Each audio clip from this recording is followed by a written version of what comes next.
Okay guys, we finally made it to the last lesson in section 8.1, the Pythagorean theorem section. Today you have a video plus some practice. Tomorrow you'll have some additional practice without a new video. And then there will be an actual quiz, like just a check quiz to see that you know what you're doing on Friday for you to complete instead of just a homework check. So it's an actual 8.1 quiz that's going to cover all of the Pythagorean theorem information that we've done so far. So that said, pretty short lesson. The only new thing we need to add today is using the Pythagorean theorem in situations where you have to write your answers in simplest radical form, which is what we learned yesterday. So quick review of Pythagorean theorem while we're at it. We want to solve this right triangle for the missing side x. The first thing that we want to do is make sure that we know which sides are the legs. So we're going to find our right angle. There's the right angle. Legs make the L. So the two legs make the right angle form. So 4 and x are the legs. So 4 squared plus x squared equals hypotenuse squared, which is 18 squared. We're going to square 4, that's 16, plus x squared, and then we'll use our calculator for 18 squared, and that's 324. Hope some of you have been able to download the Inspire Graphing Calculator software that's been offered for free. I hope that's working for you. If not, there is that online calculator that I've continued to add every day that you can also use. Okay, we're going to subtract 16 from each side, so minus 16. So that's going to leave us x squared equals 308. And then we'll take a square root of both sides to get the x on a side by itself. So take a square root, take a square root. Square root of x squared is x, and square root of 308 is, oh, I have that fancy calculator that you're not going to have. So you're going to actually see square root of 308 is about 17.54 and a big long string of non-repeating, non-terminating decimal numbers. So we have, at the moment, square root of 308, because I don't want to write down the decimal form, because the instructions this time tell me that I need to write my answer in simplest radical form. That means a square root form, which means I've got to factor. So I'm going to factor 308. I've got a couple of choices. I could use my factoring tools on the calculator, menu, number, factor, type in 308, and get 2 times 2 times 7 times 11. If I don't have that option, I'll need my good old factoring tree. 308 is divisible by 2. 308 divided by 2 is 154. So 2 times 154. 154 is even. It will divide by 2. So 154 divided by 2 is 77. And 77 is not bad. That's just 7 times 11. 7 and 11 are both prime. So what we actually end up with here is the square root of 2 times 2 times 7 times 11. And we get a pair of 2's that come out side the radical. So we get 2 times 7 times 11 is 77, square root of 77. Which you'll notice is what my fancy calculator gave me when I typed it in and forgot to convert to a decimal a few steps back. So we're going to change this to x equals 2 times square root of 77, and that is our final answer. So the only thing here that's new is writing that final answer in simplest radical form. Everything else is old business. Let's try the next one. Most of them aren't quite that ugly, so it should be downhill from here. So on this next problem, we have legs making a right angle that are 5 and x. So 5 and x are the legs. Let's do x squared plus 5 squared equals 8 squared. And 5 squared is 25. 8 squared is 64.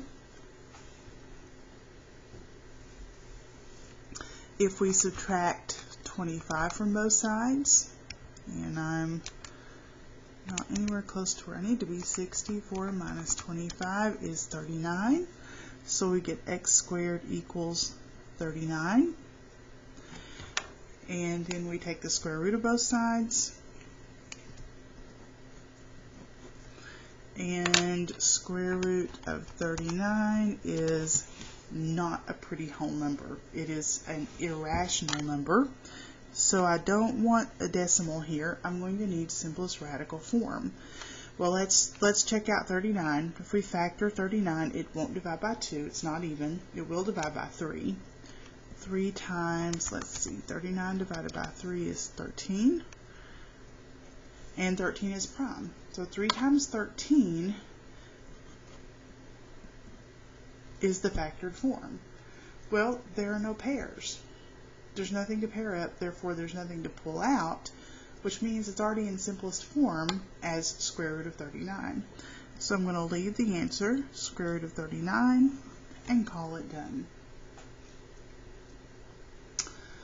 On the last slide of this notes page, we have the last problem, so we are on the home stretch. Let's switch to that slide, finish the last one. Doing a little bit of a curve here, because sometimes we get side lengths that are already in radical form, and we have to just deal with them.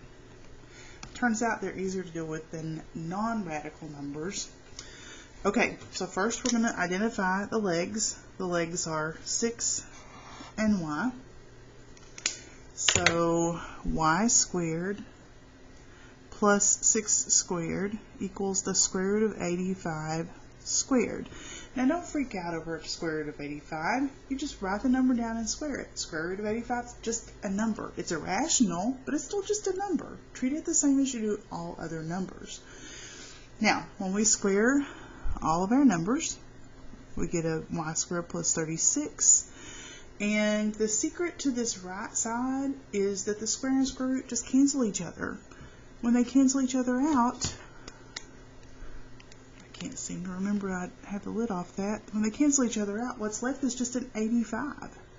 Now if you're not sure about that, we can always put it on the calculator. Square root of 85 squared. So I'm typing it in just the way it looks. The calculator's going to force me to put them in parentheses, but that's okay. And it's just 85. So in the end, if you see that those are inverse operations that just undo each other, you don't have to put anything in the calculator. Just bring your 85 down and keep moving. Alright, we need to subtract 36 from both sides. So if we do that, we get y squared equals 49. And then we'll take the square root of both sides. Now, 49 looks suspiciously like a perfect square. I already know that's 7, and if I want to double check it, I could always take square root of 49. If it's a whole number, I don't need to do any factoring. It's just 7. So you only do the factoring step if you have an irrational number and you need to factor it to pull out the perfect squares. Alright, so we get y equals 7. For our final answer. That wasn't nearly as ugly as it looked like it was going to be. Okay, so we've got 2 more assignments in this section. One is today's practice, and that's in your homework packet. The next page is page 7. You're going to do numbers 1 through 10, and again there's a homework quiz just to show that you've completed some work there. To do on Schoology. And then tomorrow, so that's Friday's work, page 8, you're going to complete 1 through 20 or 11 through 20 on the last page, or you could go ahead and do those today and just reserve the quiz for tomorrow. On tomorrow, be forewarned, there will be an actual quiz over all of section 8.1. all of the Pythagorean theorem information. That is a quiz. So that one must be completed on Friday between midnight and 11:59. You have a 24-hour window to do it. You get one chance to do it. One time limit is, there's no time limit, but there is an attempt limit of 1. You get one shot to do it. So take your time, work things out, use your calculator as needed, get some pencil and paper out and work some things out, write things down. Multiple choice quizzes can be tricky because usually some of the distractors are pretty close to the right answer.